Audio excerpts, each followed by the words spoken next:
desarrollo de la ciudad eran otros tiempos. Y en la sala sí que va a ir.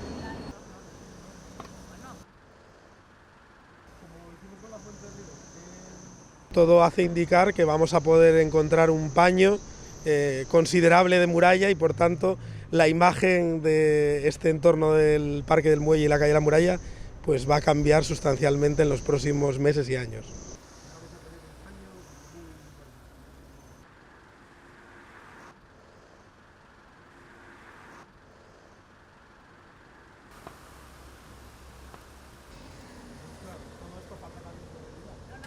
Una vez finalizadas las demoliciones gruesas o las más llamativas, empieza realmente el trabajo fino, en el que el trabajo de los arqueólogos pues, es fundamental porque tendrán que hacer desde catas, analizar los materiales, precisamente para definir luego cómo se interviene en la muralla y cómo se da ese acabado final, ¿no?